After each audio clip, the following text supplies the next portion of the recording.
오늘 함께 하실 하나님 말씀은 골로새서입니다. 골로새서 3장 3, 4절 말씀입니다. 골로새서 3장 3, 4절 말씀.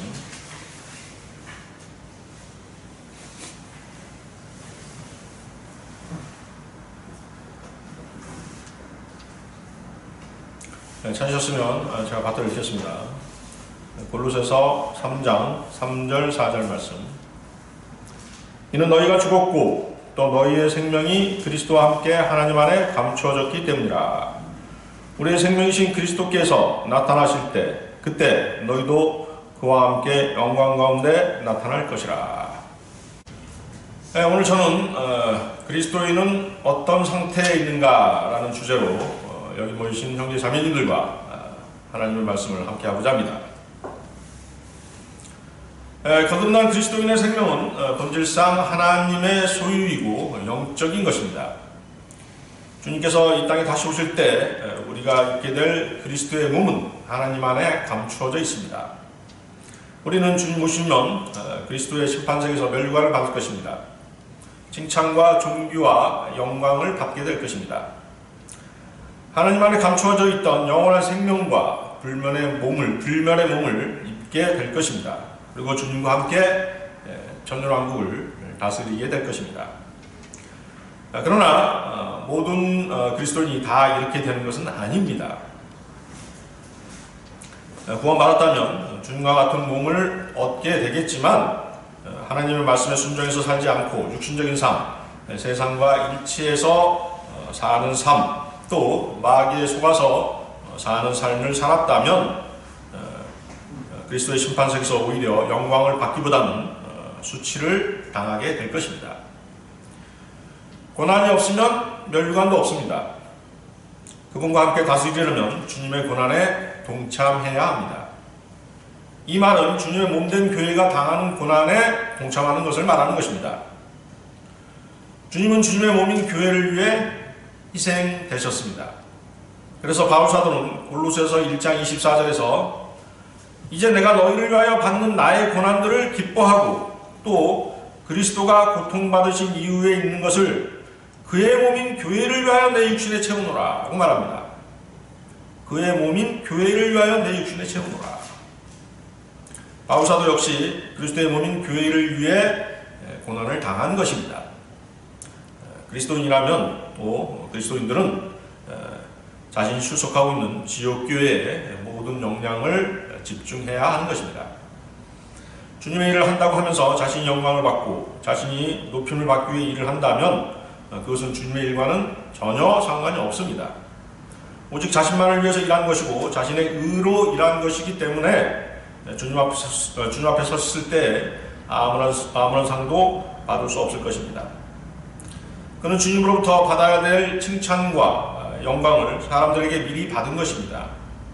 또 주님께서 받으셔야 할 영광을 가로챈 것입니다. 강단에 섰던 많은 목사들이 실족하는 이유가 무엇입니까? 주님께서 받아야 될 영광을 자신이 받기 원했기 때문입니다. 여러분들이 한 가지 오해하지 말아야 될 것은 주님께로 받는 영광은 미래의 것입니다. 지금 현재 받는 것이 아닙니다. 지금 우리가 육신 가운데 있을 때는 오직 주님께 영광 돌리는 일만을 해야 되는 것입니다. 자신이 영광을 받으려고 해서는 안 되는 것입니다.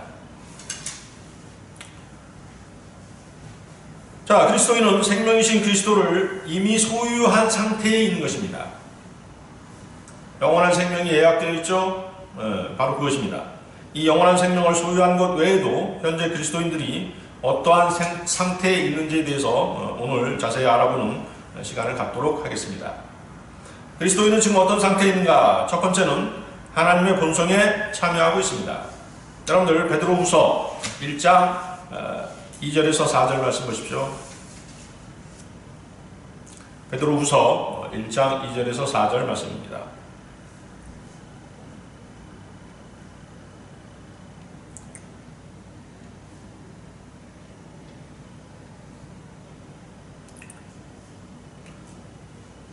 자, 제가 받들어 있습니다. 하나님 곧 예수 우리 주를 아는 지식을 통해 너희에게 은혜와 평강이 더욱 많아지기를 바라노니 즉 그의 신성의 능력이 생명과 경건에 속한 모든 것을 우리에게 주심에 따라 우리를 영광과 덕에 이르도록 부르신 분에 관한 지식을 통해 그리 되기를 바라노라. 이로써 우리에게 지극히 크고 귀한 약속들을 주심은 너희로 하여금 이 약속들을 통해서 정욕으로 인해 세상에 있게 된 타락을 피하여 하나님의 본성에 동참하는 자가 되게 하려 하심이라. 자, 예수 그리스도는 하나님이시죠. 육신을 입고 오신 하나님이십니다. 예수 그리스도를 아는 지식은 그리스도인들에게 가장 중요한 것 중에 하나입니다. 주 예수 그리스도를 아는 지식은 주님에 대한 우리의 믿음의 씨앗이고 믿음을 성장시키고 발육시키는 자양분이기 때문입니다. 여러분들은 우선 지식적으로 알아야 됩니다. 알지 않고는 믿을 수 없고 믿을 수가 없으면 신뢰할 수도 없는 것입니다. 알고 믿고 신뢰하는 것, know, believe, trust, 이것이 우리의 믿음을 구성하는 세 가지 요소입니다.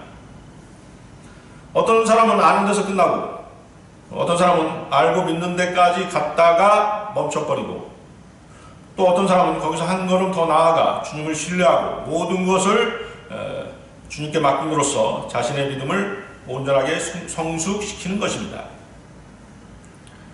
그리스도인이 주 예수 그리스도에 대한 더 많은 지식을 가질 수 있도록 하는 지식의 원천은 바로 성경입니다. 성경은 그리스도의 지식을 공급하는 유일한 생명의 원천이자 젖줄인 것입니다. 성경을 읽지 않고 공부하지 않으면 주님을 알 수 없고 그분의 본성을 알 수 없습니다. 성경을 읽지도 공부하지도 않으면서 나는 주님을 믿는다라고 말할 수는 있습니다. 그러나 그 사람은 절대로 성장할 수 없습니다. 또 그냥 성경이 아니라 바른 성경을 읽고 공부해야 합니다. 변개된 성경에서 잘못된 말씀을 공급받으면 그 사람은 기형적인 성장을 하게 될 것입니다. 로마서 10장 17절 말씀에는 그러므로 믿음은 들음에서 나며 들음은 하나님의 말씀에 의해서니라고 기록되어 있습니다. 그리스도인이 주 예수 그리스도에 관하여 무엇인가를 알고 싶다면 성경을 읽어야 합니다. 하나님의 음성을 계속 듣고 싶다면 성경을 매일 읽어야 합니다. 주님을 사랑하고 형제 자매들을 사랑하고 싶다면 성경을 읽어야 합니다. 주님의 은총을 더 많이 받고 싶다면 위로를 받고 시험과 고난을 통과하고 현명한 판단을 하고 싶다면 성경을 계속 더 많이 읽어야만 합니다. 성경을 읽지 않고서는 하나님을 절대로 두려워할 수 없습니다. 하나님을 두려워하지 않으면 사람을 두려워하게 되고 그는 실패한 그리스도인으로서 세상과 육신과 마귀의 유혹에 이끌려 사는 세상 사람과 별반 차이 없는 그런 삶을 살게 될 것입니다. 또한 그 사람은 그리스도의 심판석에서 책망받는 그리스도인이 될 수밖에 없을 것입니다. 성경을 읽고 주 예수 그리스도에 대해 알아갈수록 성경이 말씀하고 있는 것을 사실 그대로 받아들이게 되는데 이것이 바로 믿음의 시작입니다. 이 믿음이 성장하게 되면 이제 모든 것을 그분께 맡겨드리고 싶은 신뢰감이 싹트게 되어 있는 것입니다. 그리고 마침내 모든 일을 그분께 의지하고 의탁하게 됩니다. 이렇게 될 때 그 사람은 비로소 온전한 형태의 믿음을 소유하게 되는 것입니다. 이 온전한 형태의 믿음은 또 성경에 있는 주님을 아는 지식에 따라 계속 성장하게 됩니다. 따라서 얼마나 정확하고 많은 지식을 갖고 있느냐에 따라 지식을 알고 있는 것으로 그치면 안 되겠죠? 알고 있는 지식을 또 깨닫고 수용하느냐에 따라 그에 따라서 그만큼 깨닫고 수용하는 만큼 그분을 더 의지할 수 있는 것입니다. 그분께 맡겨드릴 수 있는 것입니다. 이렇듯 믿음은 주님을 아는 지식이라는 자양분을 흡수해서 계속 성장해 가는 것입니다. 성장하지 못하는 믿음은 야고보서에서 말하는 죽은 믿음입니다. 죽은 믿음은 행동으로 옮겨지지 않는 믿음을 말합니다. 주님을 사랑할 수도 형제자매들을 사랑할 수도 없고 섬김과 봉사는 물론이거니와 복음조차도 전할 수 없는 믿음입니다. 그분을 믿는다고 하면서 행동으로 옮겨지지 않는 것은 그 사람의 믿음이 죽었다는 반증입니다. 믿음이 죽지 않고 살아서 계속 성장하려면 성령을 통해 얻는 하나님의 지식이 계속 공급되어야만 하는 것입니다. 그리스도인은 성령적 지식을 따라 믿어야 하고 그 믿음에 따라 주님께 모든 것을 믿고 의탁할 수 있어야 합니다. 성경의 지식이 믿음으로 발전되고 그 믿음이 더욱 견고하게 자라서 주님에 대한 온전한 신뢰로까지 이어지지 않는다면 그 믿음은 성장을 멈춘 믿음이고 행동할 수 없는 믿음인 것입니다. 여러분들 3절 다시 보십시오. 3절 즉 그의 신성의 능력이 생명과 경건에 속한 모든 것을 우리에게 주심에 따라 우리를 영광과 덕에 이르도록 부르신 분에 관한 지식을 통해 그리 되기를 바라노라. 자, 여기 어려운 단어들이 많이 나오죠. 그 신성의 능력, 그의 신성의 능력은 이제 하나님의 능력이기 때문에 하나님의 능력으로 알고 있으면 되겠죠. 주 예수 그리스도께서는 우리에게 모든 것을 주셨는데 이 모든 것은 생명과 경건에 속한 것으로서 주님께서는 자신의 신성의 능력으로 이 모든 것을 우리에게 주셨습니다. 주님께서는 앞으로 주시겠다는 것이 아니라 이미 주셨다고 현재 완료형으로 말씀하고 계십니다. 이 사실이 중요한 이유는 생명과 경건에 속한 그 지식을 통해서 그 사람은 믿음이 성장되어 영광과 덕에 이르기 때문입니다. 자, 먼저 이 구절에서 말하는 영광. 자, 아까도 말씀드렸지만 이 영광은 우리가 하나님께 돌려드리는 것이 아닌 하나님께서 우리에게 주시는 영광입니다. 자, 그런데 이 영광은 언제 받는 것입니까? 지금 받는 것이 아니라는 것입니다.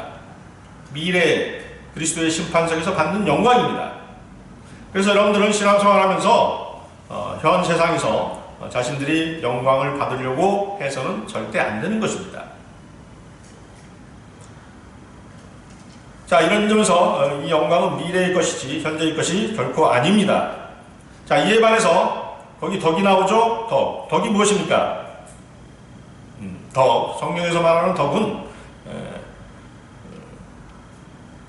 그 유교적인 덕과는 좀 다릅니다. 유교적인 덕은 공명정대하고 마음을 넓게 이해하고 받아들이는 마음이나 행동을 덕이라고 표현하죠. 성경에서의 덕은 믿음, 소망, 사랑, 신중, 절제, 용기, 정의 이런 것들입니다. 아시겠습니까? 그런데 이러한 덕은 어떻습니까? 덕은 현재의 것입니다. 영광과 다르죠? 영광과 덕이 나오는데 영광은 미래의 것, 덕은 현재의 것입니다. 그리스도인은 주님께서 생명과 경건에 속한 모든 것을 주심으로써 알게 된 지식으로 말미암아 지금 덕을 쌓아 나가고 있는 중이고 앞으로는 하나님께 주시는 영광에까지 이르게 되는 것입니다. 자, 여기 생명과 경건이 나오죠? 생명도 단순하지 않습니다. 영원한 생명이 있고 또 생명을 얻기 위해서 여러분들은 복음을 들어야 했죠? 복음을 들어야 했습니다. 또 심판을 두려워해야 했습니다. 이런 것들이 복합적으로 작용하는 것이 바로 생명입니다. 경건은 무엇입니까? 경건은 하나님을 사랑하고 하나님을 섬기는 모든 것들이 바로 경건입니다. 경배, 기도, 교제, 헌신, 성별 등등 그러한 것들이 성경에 기록되어 있죠. 그러한 지식들을 바탕으로 해서 생명과 덕에 이르는 지식을 갖추게 되는 것입니다. 그래서 여러분들은 바로 이러한 지식을 바탕으로 해서 온전한 믿음을 가진 정상적인 그리스도인으로 성장해 가는 과정에 있는 것입니다. 그리고 그 최종 목적지는 그리스도의 심판석에서 주님이 주시는 영광을 받는 것입니다. 여러분들이 이 순서를 잘 알고 있어야 합니다. 이 세상에서 먼저 영광을 받고자 한다면 그 사람은 잘못 성장한 것입니다. 성경에 있는 주님에 관한 지식을 아는데 껍데기만 알고 있는 것이죠. 대단히 어리석은 것입니다. 사람들이 왜 넘어지는 것입니까? 그만 때문입니다. 잘못된 지식 때문입니다. 현 세상에서 자신이 영광을 받고자 한다면 그것은 그 사람 안에 무엇이 싹튼 것입니까? 교만이 싹튼 것입니다. 하나님의 영광을 가로채고 있는 것입니다. 그리스도인의 맨 마지막 단계가 주님으로부터 영광을 받는다는 이 사실을 여러분들은 반드시 기억하고 있기 바랍니다.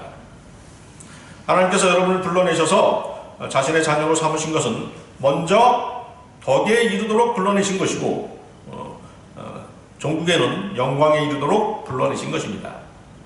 그래서 하나님의 부르심의 목적은 현재가 아닌 미래를 향한 부르심입니다. 그리스도인은 이 부르심에 따라 살아가는 동안에 덕에 이르고 장차 이 지상 삶이 끝났을 때 비로소 영광에 이르게 되는 것입니다. 요한복음 16장 13절에는 그러나 진리의 영이신 그분이 오시면 너희를 모든 진리로 인도하시리라. 하나님께서는 그분의 자녀가 진리로 인도되기를 진정으로 바라고 계십니다. 성령께서 그분 안에, 여러분 안에 들어오신 것은 여러분이 어느 한 가지 특정한 진리가 아니라 모든 진리로 인도하시기 위해서입니다. 성령께서는 자신에 관해서는 말씀하시지 않으십니다. 주 예수 그리스도로부터 무엇이나 들은 것을 말씀하시고 또 다가올 일들을 말씀하십니다. 이것은 가만히 앉아서 저절로 진리에 대한 지식을 얻게 되는 것이 아니라는 것입니다. 적극적으로 진리를 알아가겠다는 의지를 가지라는 말씀입니다. 우리가 열성적으로 진리를 알고자 할 때 성령님께서는 친히 안내자가 되셔서 우리를 그 진리로 안내해 주실 것입니다. 그럴 때 그 사람은 주 예수 그리스도의 신성의 능력, 주님의 능력이 함께 하심을 알게 될 것이고 그 능력을 통해서 생명과 경건에 속한 모든 것을 알게 되는 것입니다. 그럼으로써 그 지식을 통해서 영광과 덕에 이르도록 하시는 주님의 의도와 목적과 은혜를 깨닫게 될 것이라는 말씀입니다. 이렇게 되도록 주님께서는 우리를 부르셨는데 이 부르심에 어떻게 현명하게 반응하고 합당하게 부응할 것인가는 오로지 여러분의 몫인 것입니다. 4절도 보십시오. 여러분들 4절. 이로써 우리에게 지극히 크고 귀한 약속들을 주심은 너희로 하여금 이 약속들을 통해서 정욕으로 인해 세상에 있게 된 타락을 피하여 하나님의 본성에 동참하는 자가 되게 하려 하심이라. 하나님의 본성에 동참하는 자가 되게 하려 하심이라. 자, 그리스도인은 주님께로부터 지극히 크고 귀한 약속을 받았다고 본문은 말씀하십니다. 이 지극히 크고 귀한 약속은 바로 하나님의 본성에 동참할 수 있게 되었다는 것입니다. 하나님의 본성에 동참했다는 것은 하나님과 본성적으로 똑같게 되었다는 것입니다. 하나님의 본성에 무엇이 있습니까? 거룩하심이 있죠. 의로우심이 있습니다. 공의로우심이 있습니다. 선하심이 있습니다. 자비하심이 있습니다. 무엇보다도 하나님은 사랑이십니다. 이런 하나님의 본성과 똑같은 존재가 되었다는 것입니다. 우리는 머지않은 장래에 주님과 같은 몸을 입게 될 것이지만 이 지상 삶을 사는 동안에는 하나님의 본성에 동참하는 삶을 살 수 있다는 지극히 크고 귀한 약속을 받은 것입니다. 어떻게 그것이 가능할까요? 의심할 수도 있겠지만 거짓말 하실 수 없으신 하나님의 약속이기에 여러분들은 하나님의 그 약속을 잊지 마시기 바랍니다. 여러분들은 반드시 또 성경을 통해서 반드시 하나님의 본성에 참여할 수 있는 것입니다. 하나님의 본성을 지니게 되는 것입니다. 자, 그러면 그리스도인이 하나님의 본성에 동참하자면 먼저 그분의 자녀가 되어야 되겠죠? 하나님에게서 난 사람이 되어야 합니다. 여러분은 어느 날 거듭나셨습니다. 그렇습니까? 1차적인 조건이 충족이 된 것입니다. 자, 그럼 그 다음 단계는 무엇이겠습니까? 그것은 야고보서 1장 21절입니다. 여러분들 야고보서 1장 21절 한번 보십시오. 야고보서 1장 21절 말씀.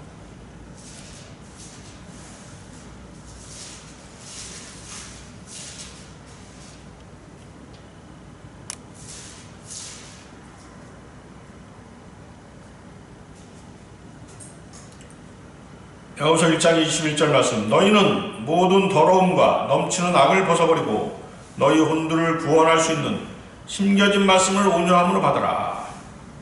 자, 거기 이제 심겨진 인그래프트거든요. 그게 좀 번역이 좀 잘못됐습니다. 심겨지는 접목되어진 이런 뜻입니다. 자, 심겨졌다 그러면 이제 사람들이 어떻게 생각해요?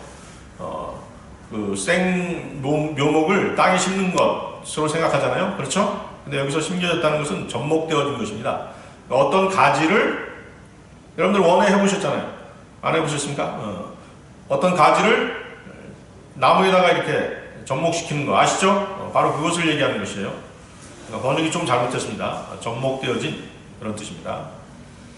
자, 거기 본 구절에서 야고보서 1장 21절에서 말씀하시는 악이라는 뜻. 악에는 여러 가지 형태가 있지 않습니까?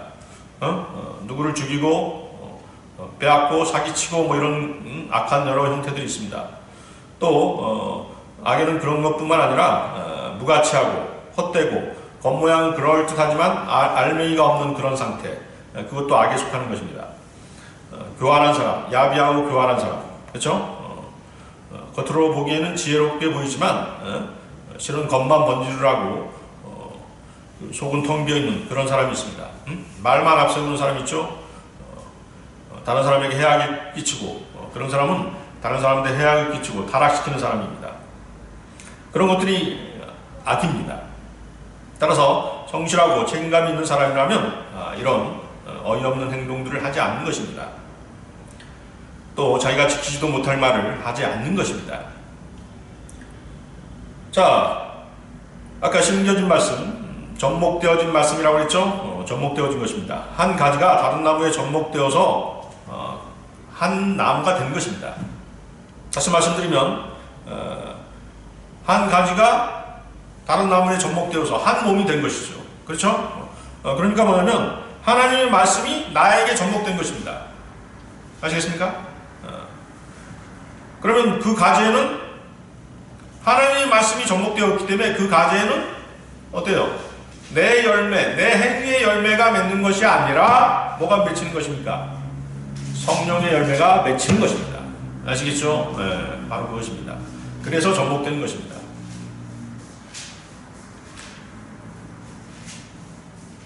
자, 그래서 여러분들은 이런 일련의 과정, 이런 일련의 과정이 우리가 하나님의 본성에 참여하는 것인데, 하나님께서는 거듭난 그리스도인들에게 이런 소중한 약속을 하셨고, 우리는 주님의 자녀된 특권으로서 이 약속된 프로그램에 반드시 참여해서 낙오되는 일이 없어야 할 것입니다. 자, 그리스도인은 지금 어떤 상태에 있는가? 두 번째, 성령께서 거하시는 전이다 는 것이죠. 여러분들 고린도전서 6장 19절 20절 보십시오.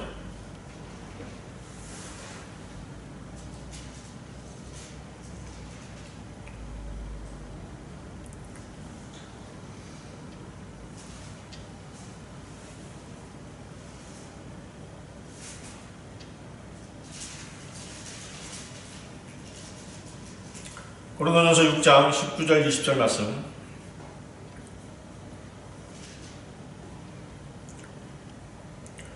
네, 또한 너희 몸은 너희가 하나님으로부터 받은 바 너희 안에 계신 성령의 전인 것을 알지 못하느냐? 너희는 너희 자신의 것이 아니니라. 너희는 값을 치르고 산 것이니 그러므로 하나님의 것인 너희 몸과 너희 영으로 하나님께 영광을 돌리라. 자, 이 구절은 구원받은 그리스도인이라면 반드시 기억하고 있어야 될 구절입니다. 어떤 사람이 구원받고 하나님의 가족이 되었다는 가장 강력한 증거가 성령께서 그 사람 안에 거처를 정하시고 그 사람과 영원히 함께 하신다는 사실입니다. 우리 그 지상 삶에서만 같이 하시는 게 아니에요. 영원히 같이 하십니다. 여러분들 요한복음 3장 보십시오. 요한복음 3장 1절에서 8절 말씀.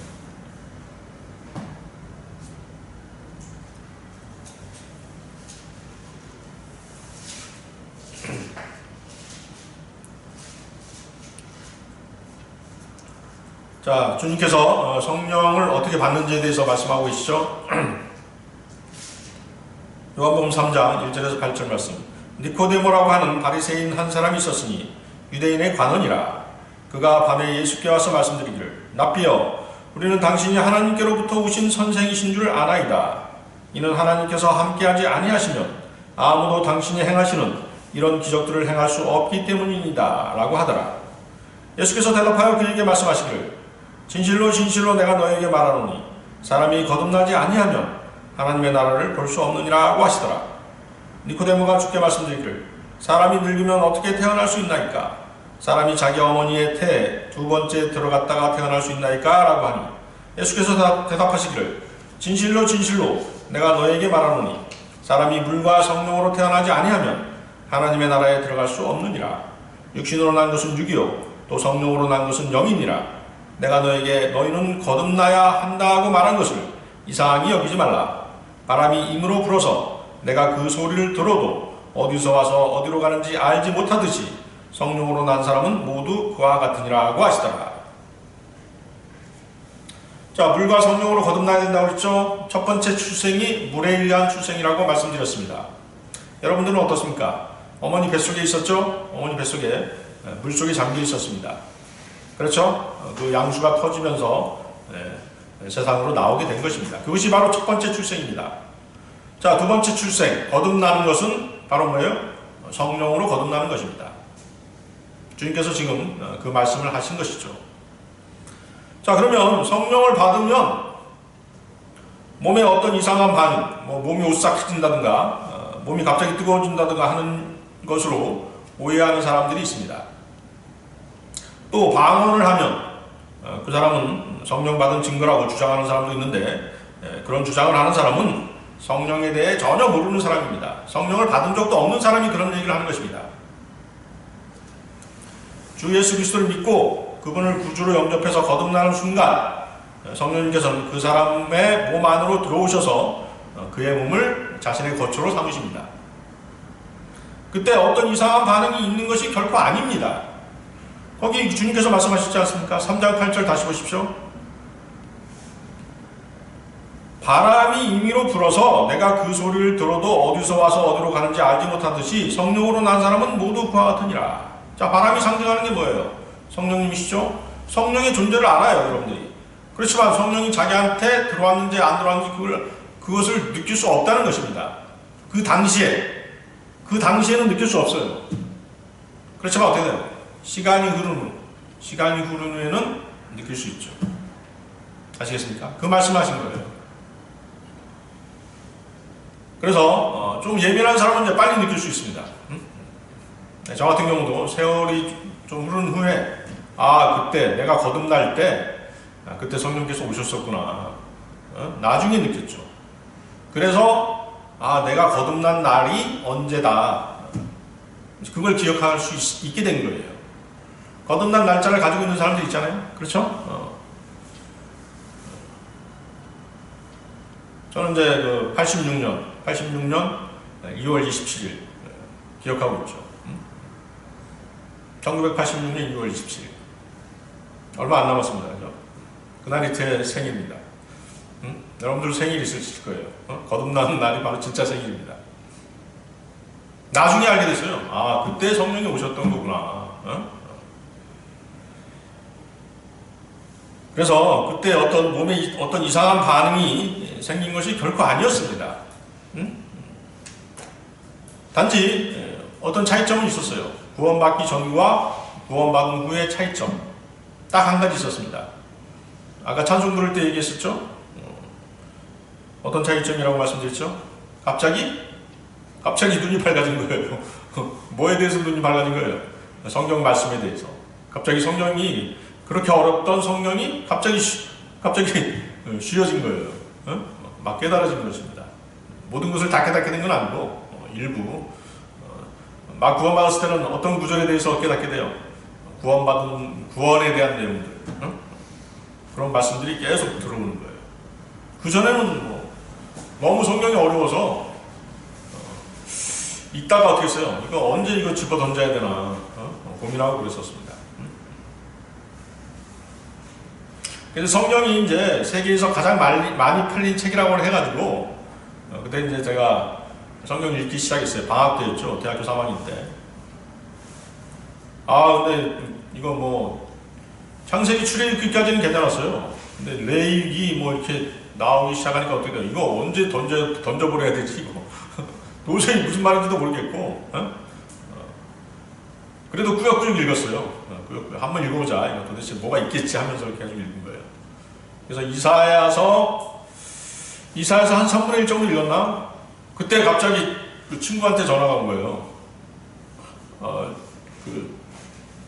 지금 전도 집회가 있는데, 자기 교회에 전도 집회가 있다는 거예요. 그래서 이양호 씨 와서 한번 들어볼 생각 있냐고. 갑자기 전화가 와가지고 나 깜짝 놀랐죠.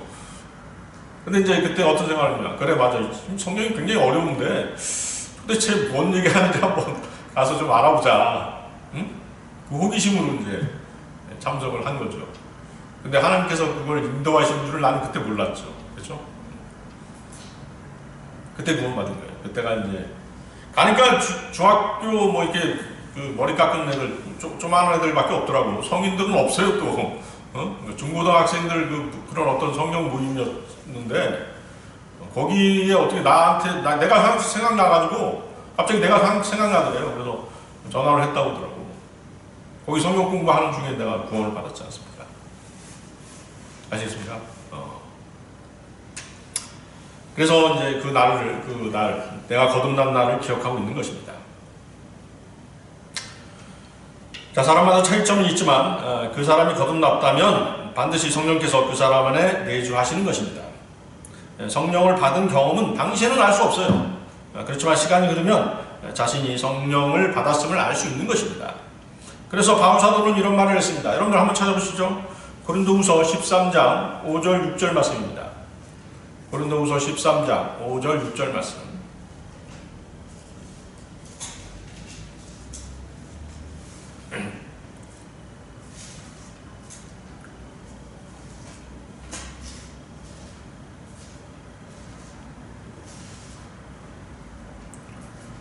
찾으셨습니까? 고린도후서 13장 5절 6절 말씀. 너희가 믿음 안에 있는지 너희 자신을 시험하고 스스로 입증하라. 예수 그리스도께서 너희 안에 계신 것을 스스로 알지 못하느냐? 그렇지 못하면 너희는 버림받은 자들이라. 그러나 내가 바라는 것은 우리가 버림받은 자들이 아는 것을 너희가 아는 것이라. 자, 바울 사도가 왜 이런 말을 했을까요? 너희 안에 성령이 계신 것, 예수 그리스도께서 영으로 계신 것을 너희가 알 수 있다라고 지금 말하고 있는 것입니다.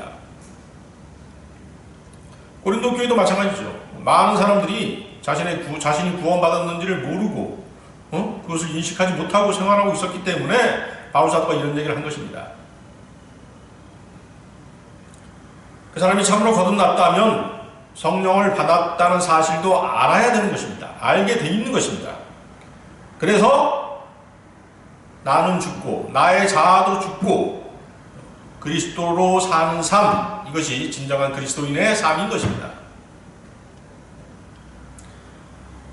내 안에 있는 그리스도만 사시는 것이에요. 나는 죽었고 성령께서 임하셨다는 것은 그리스도인으로 거듭난 그의 몸은 이제 더 이상 그 자신의 것이 아니라 그 소유권이 주 예수 그리스도께로 옮겨갔다는 것입니다. 옮겨갔다는 증거입니다. 주님께서는 그를 소유하기 위하여 십자가에서 처형되심으로써 그 핏값으로 그를 사신 것입니다. 우리를 사신 것입니다. 이제 그는 주 예수 그리스도의 종이 된 것입니다. 주님은 그 증표로 그의 몸에 영으로 들어와 사시는 것입니다. 이제 그가 할 수 있는 것은 자신의 몸과 영으로 하나님께 영광을 돌려드리는 일뿐입니다. 이제 주님의 종된 그는 자신의 마음대로 할 수 있는 것은 없습니다. 종이 어떻게 자신의 마음대로 할 수 있습니까? 주님의 명령에 따라서 행해야 되는 것입니다. 오직 하나님의 말씀에 따라 하나님의 뜻에 순종하면서 사는 일만 남은 것입니다. 자신이 하나님의 소유가 되었다는 것은 그가 세상으로부터 완전히 해방되었음을 뜻하는 것입니다. 거듭나기 전까지는 그는 이 세상의 지배자인 마귀의 종이었습니다. 여러분들 출애굽기 보면 어떻습니까? 이스라엘 백성들이 애굽에서 종로를 타다가 파라오의 권세에서 빠져나가는 장면을 여러분들 잘 기억하고 계시죠?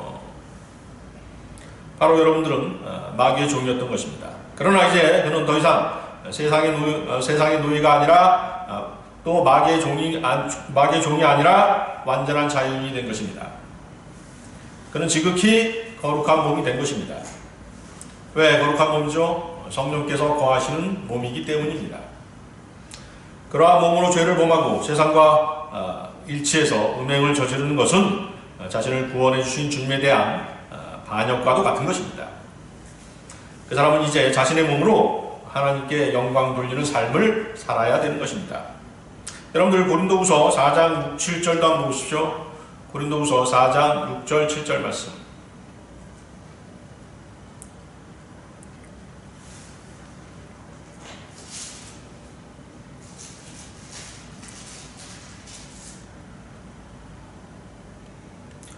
고린도후서 4장 6절에서 7절 말씀. 이는 어둠 속에서 빛이 빛이라고 명령하신 하나님께서 예수 그리스도의 얼굴에 있는 하나님의 영광을 아는 빛을 주시기 위하여 우리 마음에 비추셨기 때문이라. 그러나 우리가 이 보물을 질그릇에 가졌으니 이는 그 능력의 탁월하심이 하나님께 있는 것이지 우리에게 있는 것이 아님이라. 자, 6절에 빛이 나오죠. 이 빛은 창세기 1장 3절의 빛입니다.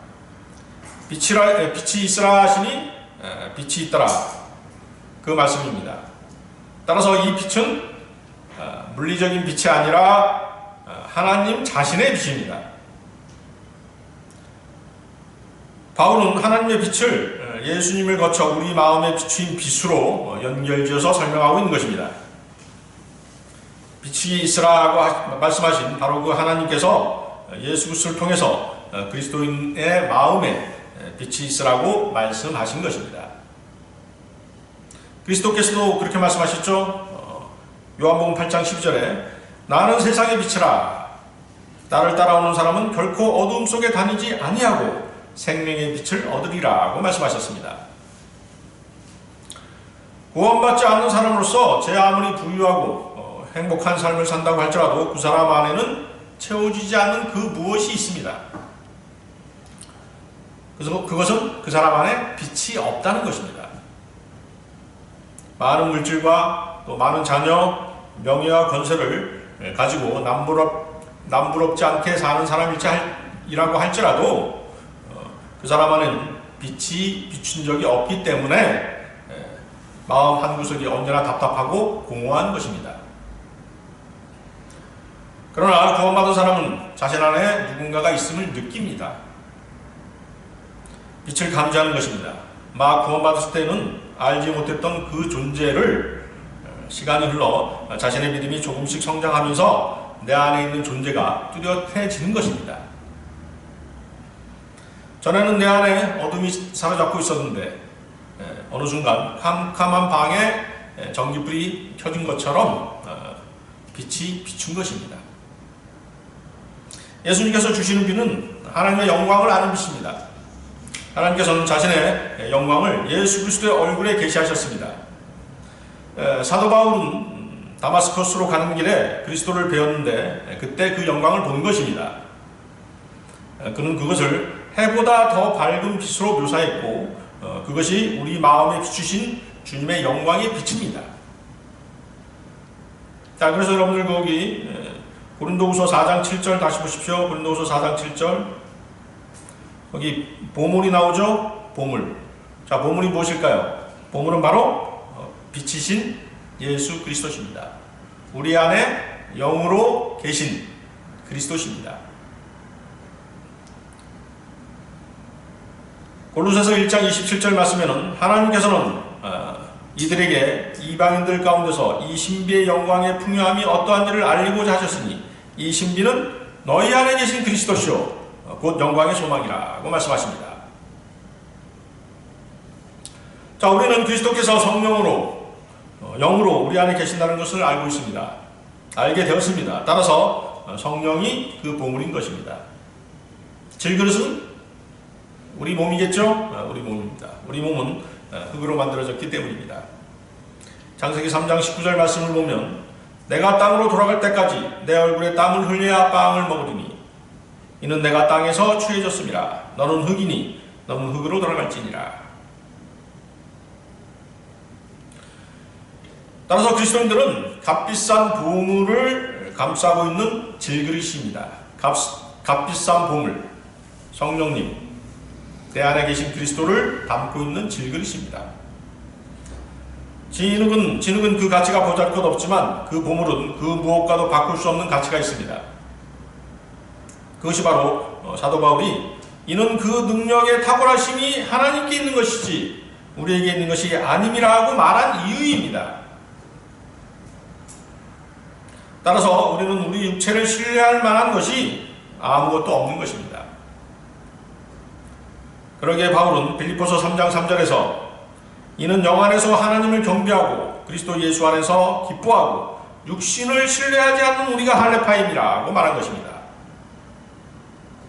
그래서 그리스도인들은 항상 자신의 육신을 신뢰하면은 안 되는 것입니다.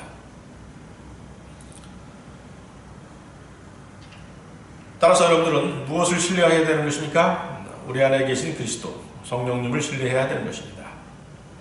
자, 그리스도인은 지금 어떤 상태에 있는가? 마지막 세 번째, 새로운 몸으로 옷 입기를 소망하고 있습니다. 새로운 몸으로 옷 입기를 소망하고 있는 상태에 있습니다.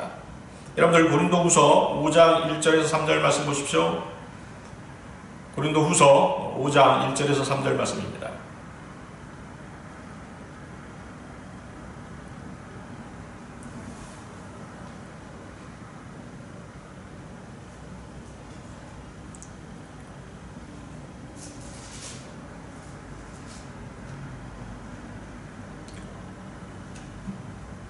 고린도후서 5장 1절 3절 말씀. 우리가 아는 것은 만일 땅에 있는 우리의 장막짐이 무너지면 하나님께서 지으신 큰 집, 즉 손으로 짓지 아니한 하늘들에 있는 영원한 집이 있다는 것이라. 정녕 우리가 여기에서 신음하며 하늘에서 오는 우리의 집으로 옷 입게 되기를 간절히 바라나 만일 우리가 옷 입고 있다면 벗은 채로 발견되지 아니하리라. 본문에 나오는 장막은 우리의 몸입니다. 그것은 진흙으로 지어진 것으로 불완전하고 영원하지 않게 언젠가는 무너지게 되어 있습니다. 그런 일이 일어날 때 그리스도인들은 하나님께서 지으신 큰 집, 즉 손으로 짓지 아니한 하늘들에 있는 영원한 집이 있다는 것을 알기에 낭망하지 않는 것입니다. 오히려 하루빨리 그 새롭고 영원한 집으로 옮겨지길 원하고 있는 사람들이 바로 그리스도인들입니다. 우리는 이 진흙으로 지어진 집에서 벗어나서 하나님께서 지으신 영원히 지속될 새롭고 영광스러운 집으로 들어가게 될 것입니다. 주님과 같은 몸을 입게 될 것입니다.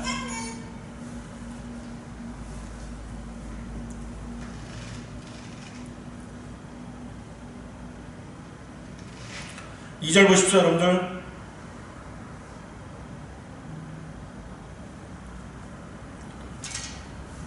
이 절 보셨습니까? 정녕 우리가 여기에서 신음하며 하늘에서 오는 우리의 집으로 옷 입게 되기를 간절히 바라나. 자, 이 절은 어떻습니까? 모든 그리스도인의 소망입니다. 진흙으로 지어진 우리의 몸은 수시로 아프고 피곤하고 슬프고 괴로워하며 바이러스와 같은 온갖 질병에 노출되어 있습니다. 온갖 유혹과 미혹, 핍박에 시달릴 때도 있습니다. 사도 바울은 그래서 빌립보서 1장 23절에서 내가 떠나서 그리스도와 함께 있을 욕망을 갖는 그것이 훨씬 좋으나 라고 말한 것입니다. 우리는 세상과 육신과 마귀가 더 이상 우리를 해치지 않고 영원히 주 예수 그리스도와 함께 있게 될 그날을 소망하며 살고 있는 것입니다. 그러기에 바울의 소망은 곧 주님의 다시 오심을 바라는 모든 그리스도인들의 소망인 것입니다. 그런데 본문 3절은 그리스도인이 벗은 채로 발견될 수 있음을 암시하고 있습니다.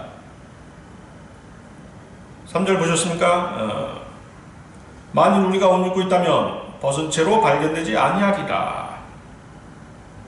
계시록 3장 18절에도 보면 내가 너에게 권고하노니 내게서 불로 단련된 금을 사서 부유하게 되고 흰옷을 사서 입음으로 너의 벌거벗은 수치를 드러내지 않게 하며 또 안약을 내 눈에 발라 보게 하라고 말씀하십니다. 그리스도께서는 세상과 연합한 라오디케아 그리스도인들에게 흰옷을 사서 그들의 벌거벗은 것을 가리라고 말씀하시는 것입니다. 계시록 16장 15절 보면 보라 내가 도둑같이 오리니 깨어있어 자기 옷을 지켜서 벗은 채로 다니지 아니하고 사람들에게 자기 수치를 보이지 않는 자는 복이 있도다 라고 또 말씀하십니다.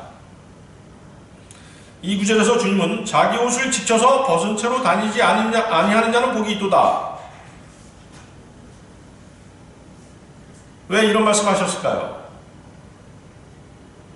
그것은 저 세상에 가면, 하늘나라에 가면 우리가 기본적으로 받는 구원의 옷 이외에 더 영광스러운 의복이 있다는 사실입니다. 계시록 19장 8절에는 세마포는 성도들의 의라고 쓰여져 있습니다. 따라서 이 의복은 구원받을 때 받는 구원의 옷만을 의미하지는 않는다는 것입니다. 그리스도인은 하늘나라에서 영적인 몸을 얻고 그 영적인 몸은 자신이 구원받은 후에 행한 아름다운 일들로 짜여진 세마포로 옷 입혀지는 것을 의미하는 것입니다. 그렇다면 그리스도인들은 구원받은 이후 이 세상 삶을 사는 동안, 즉 주님을 섬기며 사는 동안 자신이 직접 입을 영적인 몸을 위한 영광스러운 의복을 위해 일하고 수고하고 또 복음을 전파하고 고난을 이기며 사는 삶을 사는 것입니다. 그러므로 천상에서 어떤 그리스도인들은 다른 그리스도인들보다 더 좋은 옷을 입을 수 있다는 사실입니다. 우리는 그리스도인으로 살면서 그리스도의 의 안에서 갖는 구원의 옷 위에 구원받은 이후 자신의 몸으로 몸소 행한 실질적인 의를 가지게 될 것이라는 사실을 알 수 있게 합니다. 하늘나라에 가면 그것들이 자신의 영적인 몸을 입힌 옷이 될 것입니다. 여러분의 옷이 얼마나 좋은가는 이곳 세상에서 그리스도를 섬기고 형제 자매들을 위해 사랑의 마음으로 행하는 모든 일들에 달려있게 될 것입니다. 자, 오늘 설교의 결론입니다. 여러분들 로마서 8장 22절 23절 보십시오.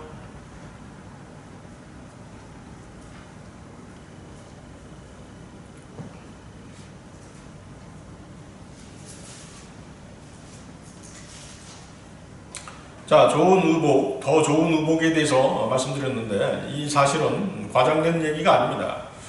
여러분들이 더 구원받은 이후에 더 주님을 위해서 헌신하고 또 형제자매들을 더 사랑하고 실제적으로 그렇게 살아야지만이 주님 앞에 섰을 때 영광과 존귀와 멸류관을 받을 수 있을 것이고 또 더 좋은 의복으로 입혀줄 수 있다는 그런 소망을 가질 수 있기 때문에 열심을 내라는 뜻에서 말씀드리는 것입니다. 아시겠죠? 자, 로마서 8장 22절 23절 보셨습니까? 모든 창조물이 이제까지 함께 신음하며 고통받는 것을 우리가 아노니 그들뿐만 아니라 성령의 첫 열매들을 가진 우리까지도 속으로 신음하며 양자되는 것 곧 우리 몸의 구속을 기다리고 있느니라. 자, 이것도 현재 그리스도인들의 상태를 설명하고 있죠. 현재 그리스도인들의 상태를 설명하고 있습니다. 자, 첫사람 아담의 범죄로 땅은 저주를 받았고 모든 창조물 역시 그 저주의 영향 아래 있습니다. 그렇습니까? 모든 창조물들이 그것을 창조하신 창조주께 굴복해야 함에도 불구하고 악한 마귀 세력들이 통치하는 세상에 살고 있기 때문입니다. 그것들은 원래의 창조주께서 회복해 주시기를 간절히 기다리고 있는 것입니다. 여러분들 작금의 세상을 보십시오. 하나님께서 창조하실 때 선한 자연적인 본성은 사라지고 악하고 오염되어 있으며 인위적인 것들에 의해 통제되고 있는 것입니다. 땅은 비료를 줘야 되고 그 비료는 화학물질로 만들어졌고 그 화학물질을 만들기 위해 자연은 파괴되고 파괴된 자연은 회복 불능의 상태로 방치되어 있는 것입니다. 먼저 하나님의 자녀들이 회복되어야 합니다. 그리고 그들이 하나님께 복종하고 천하 만물들이 복종해야 할 분에게 복종하게 될 때 비로소 모든 것이 원 상태로 회복되게 될 것입니다. 거기 22절 다시 보십시오. 모든 피조물이 이제까지 함께 신음하며 고통받는 것을 우리가 아노니. 모든 피조물이 이제까지 함께 신음하며 고통받는 것을 우리가 아노니. 자연 만물이 지금 신음하고 고통받는 그 이유는 복종해야 할 분께 복종하지 않기 때문입니다. 아름답고 평화롭고 조화로워야 할 자연이 약육강식의 정글의 법칙에 적용되고 무자비하고 혼란스러우며 점점 더 황폐해져 가고 있음을 우리는 느끼고 있는 것입니다. 진화론자들은 이러한 혼돈된 과정을 통해서 세계가 발전하고 향상돼 간다고 가르치고 있습니다. 자연세계가 잘못되어 있다는 사실을 결코 인정하려 들지 않습니다. 그러나 정작 자연의 피조물들은 자신들에게 문제가 있다는 것을 다 알고 있습니다. 그래서 그들은 너나 할 것 없이 함께 신음하며 고통받는 것을 알고 있고 그 썩어짐의 속박으로부터 해방되기를 간절히 원하고 있는 것입니다. 여러분들 그 위에 보십시오. 8장 19절 21절 8장 19절 21절도 함께 보십시오. 그 위에 피조물이 간절한 기대를 가지고 하나님의 아들들이 나타날 것을 기다리고 있으니 피조물이 허무한데 굴복하는 것은 자의가 아니요 오직 소망 가운데 그것들을 굴복해 하시는 그분 때문이며 피조물 자체도 그 썩어짐의 속박으로부터 해방되어 하나님의 자녀의 영광스러운 자유에 이를 것이기 때문이라. 구원받은 그리스도인들만이 주님의 재림을 기다리고 있는 것이 아니라 다른 피조물들까지도 주님의 재림을 소망하고 있는 것입니다. 창조물들은 인간이 먼저 회복되지 않는 한 결코 회복되지 못할 것입니다. 자연과 자연에 속한 모든 피조물들뿐만 아니라 우리 그리스도인들도 지금 신음하고 있습니다. 여러분 자신이 신음하고 있다는 사실을 알고 있습니까? 네, 세상 삶이 살만하고 견딜만 하다고 여기시고 계세요? 그렇다면 문제가 있는 것입니다. 자, 우리가 예수 그리스도를 믿고 그분을 구주로 영접할 때 성령께서 우리 안에서 행하시는 첫 번째 일이 바로 무엇입니까? 그 첫 번째 역사가 새로운 피조물로 태어나게 하시는 것입니다. 그래서 우리 그리스도인들은 성령의 첫 열매들을 가진 사람들이 된 것입니다. 그런 우리들까지도 지금 신음하고 있는 것입니다.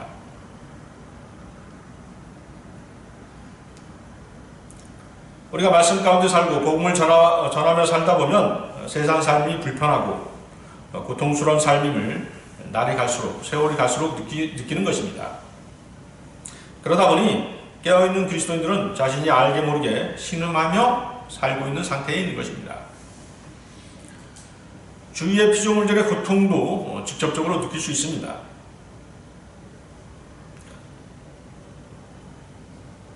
그렇죠?